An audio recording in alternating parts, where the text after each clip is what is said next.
yeni bir dönem başlamış. Az önce Hasan Öğrenci Üniversitesi'nde şahsıma yaptığım hizmetlerden dolayı bir faali doktora ünvanı tevdi edilmiştir. Orada da konferansta oradaki gençlere Kıbrıs konusuyla ilgili bir takım görüşlerimi ifade ettim. Kıbrıs meselesi bizim ortak davamızdır. Müşterek bir milli meselemizdir. Dolayısıyla az önceki filmde de izlediğiniz gibi benim Cumhurbaşkanı seçimimden sonra artık yeni bir siyaset, yeni bir anlayış ve aile hem iki devletlik hem de aynı zamanda Maraş açılımı ve farklı söylemlerle artık Kıbrıs'ta adil, kalıcı, sürdürülebilir bir anlaşma olacaksa ortaklık temelinde değil fakat iki devlet temelinde olması gerektiğini, çünkü yıllardır yaşananlar bizlere bir ortaklık temelinde bir anlaşma, yani federal temelde bir bakıma Kıbrıs'ın Avrupa Birliği'ne alınması ile Türkiye Cumhuriyeti'nin de Avrupa Birliği'ne olmaması dolayısıyla fevkalade tehlikeli bir takım süreçleri de önümüze koyabileceğinden çok dikkatli olması gerektiğini ve yıllardır yapılan müzakerelerde artık karşı tarafın zihniyetinin ne olduğu, yani ta yüzyıllar evvel Kıbrıs'ı Yunanistan'a bağlamak için verdikleri kendilerine göre mücadelenin artık bizim tarafımızdan asla kabul edilemeyeceğini, çünkü bu oyunları çok gördük, çok yaşadık. İyi niyetli olmaklarını da gördükten sonra artık Kıbrıs'ta bir ortaklığın özellikle Avrupa Birliği'ne alınmaları ile ve Türkiye'nin Avrupa Birliği'ne dışında kalmasıyla bizleri öyle bir tehlikeli sürece sürükleyeceğinden artık Kıbrıs'ta yan yana yaşayan iki devlet. Neden iki devlet? Çünkü Kıbrıs'ta iki ayrı halk vardır. Türkler vardır, Rumlar vardır. Kıbrıs diye bir millet yoktur.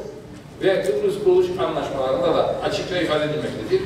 Kıbrıs'ta Türkler Türkçe konuşur, Kıbrıs'ta Türklerin dini İslam'dır, kültürümüz başkadır, her türlü geleneklerimiz başkadır, ana vatanımız Türkiye Cumhuriyeti'dir, onlar da Yunanlıdır, Yunanca konuşurlar, Rumca konuşurlar, Hristiyandırlar, ana vatanları Yunanistan'dır ve Kıbrıs bayrağı değil de hep Yunan bayrağı kullanmaktadırlar.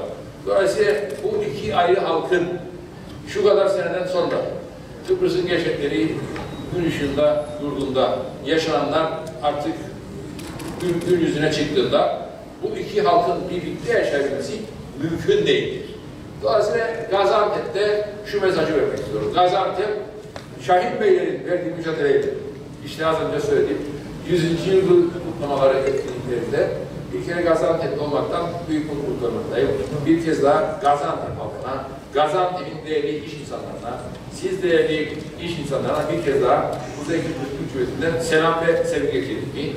Kuzey Kıbrıs Türk Cumhuriyeti ile Gaziantep'in arasında özel bağlar olduğunu, çünkü 1974'ten sonra çok sayıda insanımız bu bölgeden gidip Kuzey Kıbrıs Türk Cumhuriyeti'ne yerleşmiş, orada aile kurmuş, orada evlat edilmiş, orada torun edilmiş, orada bizim ekonomik mücadelemize her türlü katkıyı yapmak suretiyle sizlerle olan bağlantılarının bizim de ekonomimizin gelişmesine ve kalkınmasına sürekli olarak yaptıkları katkı ile ve şimdi Gaziantep'imizin az önce öğreniyorum 10 milyar dolar bir ihracat potansiyeli yakalaması ile artık buradaki gelişmişlik, buradaki sanayi, buradaki ticaret, buradaki eğitim, buradaki her türlü medeniyet ve dolayısıyla bütün bu tecrübeyle, bütün bu birikimle yavru vatan dediğimiz Kuzey Kıbrıs Türk Cumhuriyeti'ne buralardan aktarılacak olan bir takım tecrübe ve know-how ve her türlü işbirliğiyle Kuzey Kıbrıs Türk Cumhuriyeti'nin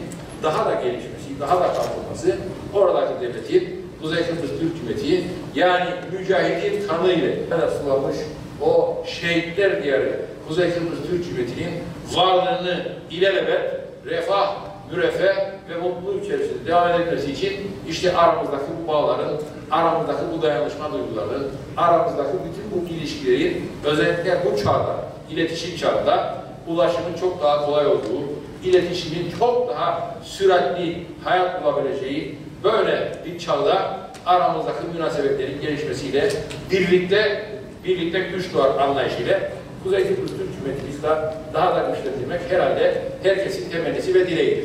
Dolayısıyla sizlerden ricamız Kuzey Kıbrıs Türk Cumhuriyeti'ne yakın ilgi ve alaka. Bizlerin zaten buralarla dediğim gibi her zaman özel ilgisi ve bağları devam ettirmektedir, sürdürmektedir. Sizlerin de orada yapacakları yatırımlar, orada yapacakları ticaret, orada bir takım ortaklıklar, bir takım dediğim gibi yatırımlar, özellikle bu bölgeden turistlerin Kuzey Kıbrıs Türk Cumhuriyeti'ne gidebilmesi, buralardan öğrencilerin Kuzey Kıbrıs Türk Cumhuriyeti üniversitelerine gidebilmeleri, bütün bunların tabii ki gelişebilmesi için, daha ileriye taşınabilmesi için elbette böyle temaslar, böyle toplantılar, böyle bir takım aramızdaki ilişkileri en üst düzeyde sürdürmesiyle elbette en güzeli olacaktır diye düşünmek isterim.